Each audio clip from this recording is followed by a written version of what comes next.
Resistance training or strength training, whatever you want to call it, brings us plenty of benefits, whether it's increased bone mineral density, increased strength, reduced likelihood of injury, or just sort of feeling better and having less niggles or aches and pains on an average day. When it comes to ladies specifically, only 24% of ladies in the UK are meeting the government's recommendations when it comes to strengthening exercises. Given that women go through menopause in later age and hormones drop, such as estrogen, progesterone and testosterone, weight training and resistance training can really help combat the effects of this. So those benefits, such as increased muscle mass and strength, and also increased bone mineral density through strength training, these can really help combat the effects that the menopause can have on ladies. I was lucky enough a couple of weeks ago to have a chat to Emily Muskett, who's an ex-Great British weightlifter, has competed at the Olympics and has European and Commonwealth gold medals. As I just went through, there's plenty of benefits to resistance training, especially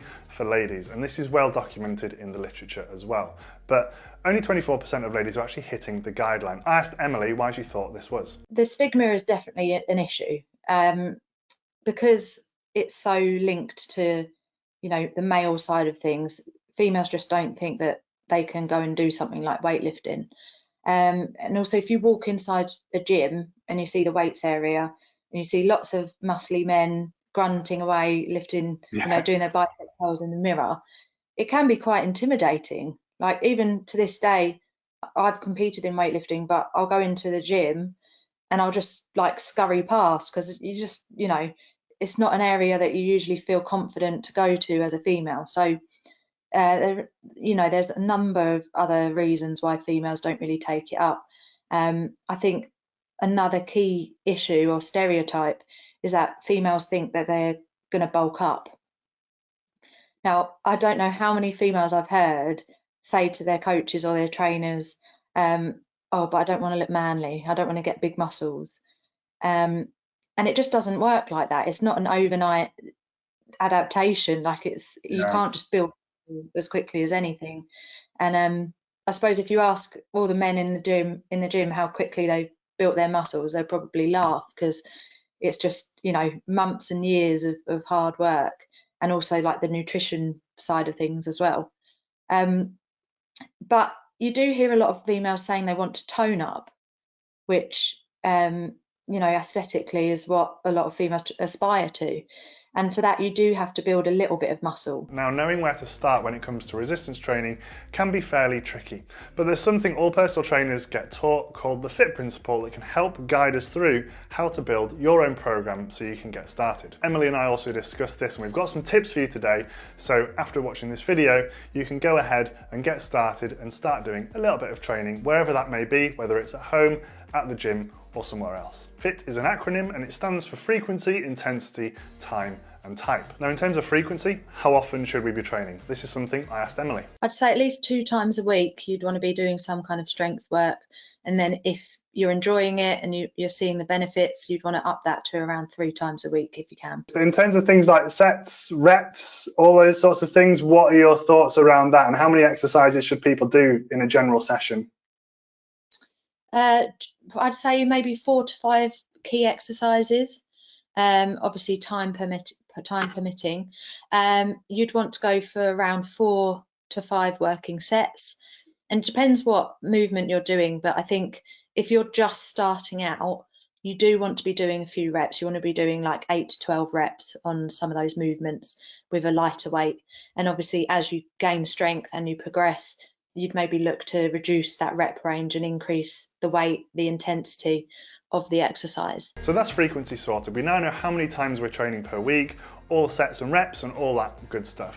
Now we can move on to intensity. So how intense should our sessions or sets be? Usually like to use the rate of perceived exertion scale, which is basically, simply put, scale of 1 to 10. 10 feels like absolute maximal effort, 1 feels like way too easy.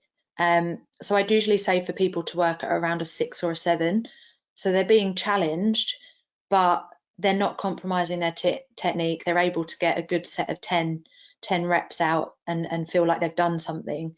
So it's just a good kind of starting point for most people. Now, when it comes to time and how much time you should spend training, a 30-minute to 60-minute session twice per week would be more than enough. There's obviously thousands of exercises out there that we could pick from, but there are 4 really great ones which I went through, or Emily went through and put me through my paces with during our call. Now these exercises were split into 4 different areas. So we've got upper body and lower body, and then pushing and pulling exercises. If you did one of each of those movements, you've set yourself up for success. These are 4 of the exercises Emily recommended, with some pointers on technique and form. To be able to do a squat as you kind of move into those older years. So what we're looking for is have your feet about shoulder width apart, turn the toes out slightly, and then from there, keeping your chest up, you want to send your hips back slightly and lower yourself down, down as low as you can, while able to keep that chest nice and upright. So you see Jonathan's got a nice straight back there. That's the one key thing that we're looking for when we're squatting. What we don't want to see is like a big rounded back, because that will just put a lot of pressure through your spine. So this just helps with posture. If you're sitting down all day, doing squats is going to be a massive help. And if you can't go that low, then I'd recommend squatting to a box or a chair, just to reduce that range a little bit and build up as much strength as you can in part of the movement.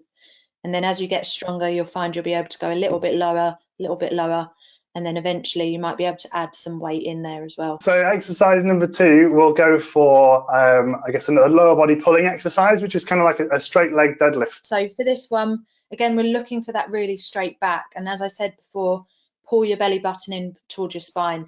But here, Jonathan's unlocking his knees, he's sending his hips right back, and he's keeping that weight nice and close to his legs.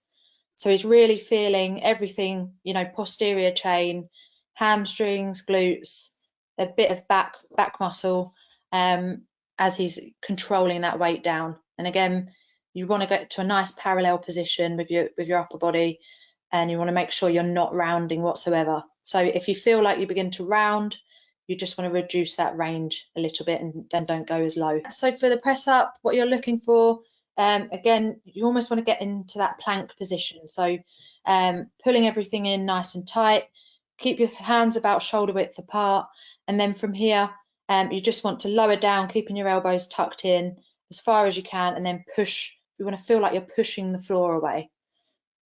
That's it. So you can start on your knees to begin with, and then as that gets easier, you can come onto your toes, okay, and you get a bit more of a body weight element. And another thing I like to do is if I'm in the gym, I'll put my hands on a bench, so my hands are slightly raised, and again, that just makes it a little bit easier than doing it on the floor. And you could still get that full range. We quite often do lots of work at the front of our shoulders. It's really important that we work the back as well. So from here, you want to get into that parallel position. It's like a bent over row. And from here, you want to extend your arm, tuck the elbow in, and you want to use those muscles in your upper back to pull that elbow right up. But again, you're keeping it as close to your main trunk of your body as possible. But yeah, loads of upper back work, especially if you sit at a chair all day in the office.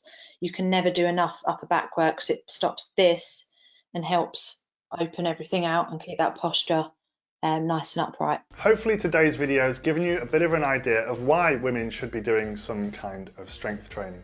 Now, of course, I'm not a lady myself, but hopefully Emily's take on this has also helped you realise how much benefit it can provide for you, and what exercises should also kind of be in your program as well. Of course, you can do strength training everywhere, whether it be at home just with your body weight, or in one of our partner gyms as well. And if you want a little bit more help and some sort of hands-on assistance, I'd recommend finding a personal trainer in one of our partner gyms to help you with your form, technique, and building a program specific to you. Hopefully you've enjoyed today's video. Thanks so much for watching. Please do like and subscribe for new videos every week, and we'll see you in the next one.